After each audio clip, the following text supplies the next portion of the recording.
Hello friends, आज हम एक स्टोरी पढ़ेंगे दोस्तों जिसका नाम है द स्कूल बॉय, जिसे लिखा था विलियम ब्लेक ने।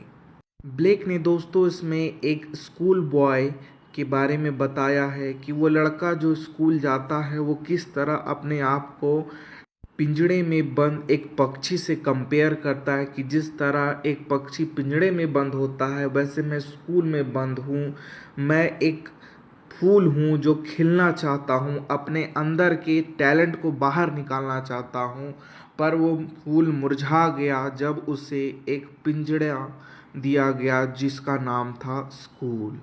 तो हो गया दोस्तों इंट्रोडक्शन। आइए अब हम विलियम ब्लेक के बारे में जानते हैं ताकि हमें पोयम अच्छे से समझ में आ जाए। विलियम ब्लेक जो दोस्तों, इन्होंने हमेशा रोमांटिसिज्म में ही पोएम्स लिखे। इनका जन्म हुआ 28 नवंबर 1757 और इनकी मृत्यु हो गई 12 अगस्त 1827 में।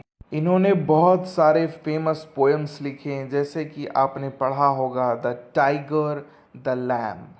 इन्होंने पोएट्री के साथ साथ विजनरी भी लिखी दोस्तों। इन्होंने एक मोस्ट फेमस लिखा था जिसका नाम था the marriage of heaven and hell, जिसे हम कभी बाद में डिस्कस करेंगे। फिलहाल विलियम ब्लेक के बारे में हो गया दोस्तों। आइए अब हम पोएम्स में आते हैं। पोएम जो है दोस्तों वो 5 स्टेंजा की है। तो पहली स्टेंजा हम पढ़ते हैं।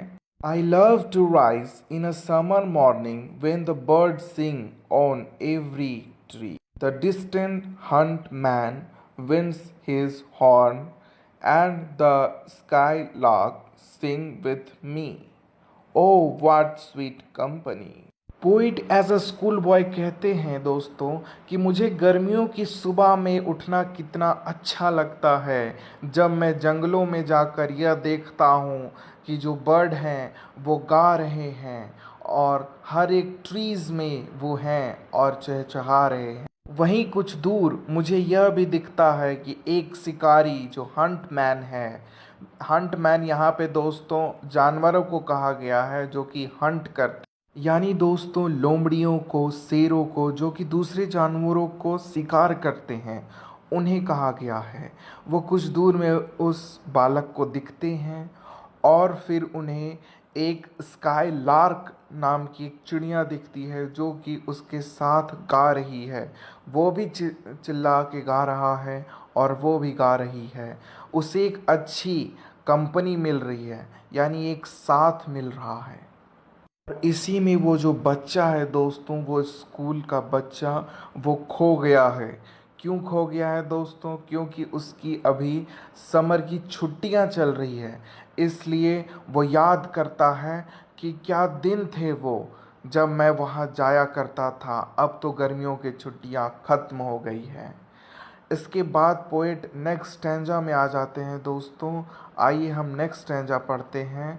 स्टैंजा 2 में पोएट कहते हैं, but to go the school in a summer morning, O it drive all joy away.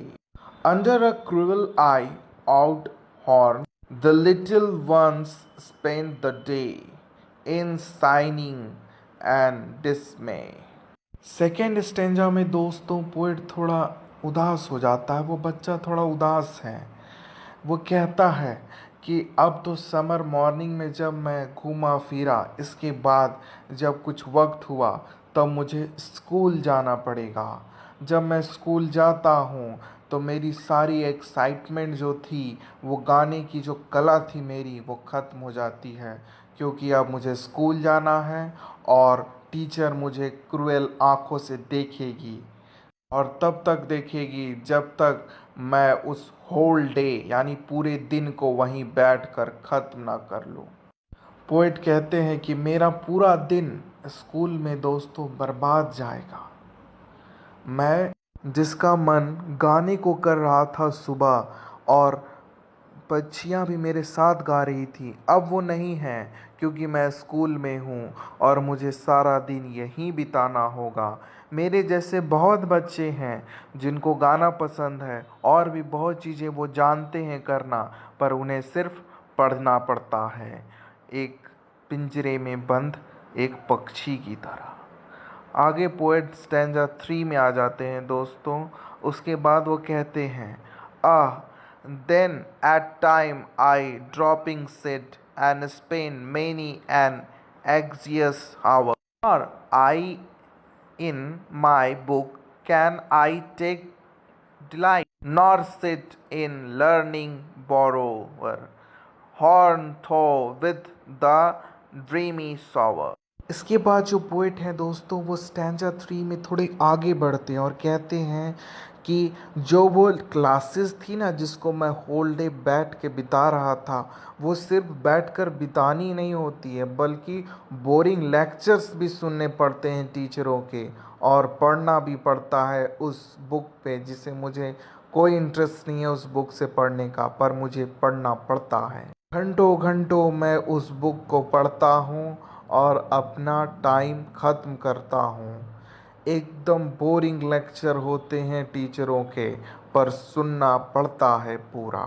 वो जो बोरिंग लेक्चर है वो हमें ऐसे लग रहे होते हैं जैसे डेयरी सावर हो, यानी दर्दनाक फुहारा हो जो मेरे ऊपर गिर रहा है, लेकिन मैं उससे बच नहीं सकता। मुझे पूरा दिन यहीं बैठकर बिताना होगा, उसी बोरिंग लेक्चर को सुनना होगा और उन्हीं बुक्स में झांकना होगा, पढ़ना होगा जिससे मैं इंटरेस्टेड नहीं हूँ। यह कहकर पोएट थोड़ा उदास हो जाते हैं दोस्तों, वो बच्चा थोड़ा उदास हो जाता है और फिर वो स्टैंजा 4 में आते हैं और कहते हैं, how can the bird that is born for joy sit in a cage and sing? How can a child when fear among but drop his tender wing and forget his youthful spring? Fourth stanza में ही दोस्तों poet जो हैं वो अपने boring lecture और classroom को एक नया रूप देते हैं और कहते हैं कि वो जो क्लासरूम है ना, मुझे ऐसा लग रहा है कि मैं एक चिड़िया हूँ और उस केज जो है वो एक क्लासरूम है और मैं उसमें बंद हूँ। ना वो चिड़िया उस पिंजड़े से बाहर निकल सकती है और ना वो अपने मालिक को कुछ कह सकती है कि मुझे यहाँ से निकालो, वह बस डर सहम कर वहाँ रह सकती है। मेरी हालत भी ऐसा ही है, ना मैं कुछ टीचरों को कह सकता हूँ ना उन्हें बाहर जाने के लिए बोल सकता हूँ। मैं बस इस क्लास में जो कि एक पिंजड़े के समान है वो मुझे पैक किए हुए है और मैं इसी के अंदर रह जाता हूँ। जिस तरह वो चिड़िया जो कि पिंजड़े में बंद है वो देखती है कि आसमान में मैं उड़ सकती थी, वैसे ही मैं भी देखता हूँ कि मैं जो जन्मा था आसमानों में उड़ने को, अब मैं वो उड़ नहीं सकता। इसके बाद वो बच्चा आगे सोचने लगता है, आगे की स्टैंजाओं में वो पहुंच जाता है दोस्तों। उस उदासी भरे मन से वो आगे कहता है कि father and mother, O father and mother, I would and nipsey and blossoms blown away, and the tender plant are thrilled of their joy in the streaming day by sorrow and care dismay. How shall the summer arise in joy, or the summer fruits appear? Last के स्टैंजाओं में poet जो है दोस्तों उस बच्चे के द्वारा यह कहते हैं, वह बच्चा अपने माँ बाप को बुलाता है और पूछता है, जब शाम हो चुकी है वो स्कूल से घर आता है और जब उनके माँ बाप उसके पास पहुँचते हैं तब वो पूछता है कि पापा, अगर आप किसी फ्लावर के वुड को, यानी कि उसके जो ब्लूमिंग होने से पहले जो कली होती है दोस्तों, अगर वो कहता है कि अगर आप कली को ही तोड़ देंगे तो क्या वो फूल बनेगी? अगर वो फूल नहीं बनेगी तो क्या स्प्रिंग के दिनों में हम इतने सुंदर फूल को देख पाएंगे? इतना खुशनुमा माहौल होगा? क्या उसमें वो खुशी होगी उन समरों के दिन में, यानी गर्मियों के दिन में, और उनमें फ्रूट्स आएंगे? आप तो हमें उन स्कूलों में भेज देते हैं, पर हम वो फूल बन चुके हैं जो कि कली से ही मुरझाने लगे हैं। क्योंकि उस कली में बहार नहीं आ रही है दोस्तों, और वो कली फूल बन ही नहीं पा रही है, तो उनमें फल कहाँ से लगेंगे। यहीं पे दोस्तों यह पोयम खत्म हो जाती है। जो पोयम थी दोस्तों वो बेसिकली एक बच्चे पे है कि किस तरह उसके जो टैलेंट है उसे दबाया जा रहा है और उसे सिर्फ पढ़ने पर मजबूर किया जा रहा है। क्या आपको भी ऐसा लगता है? तो प्लीज़ सब्सक्राइब करें, लाइक करें और शेयर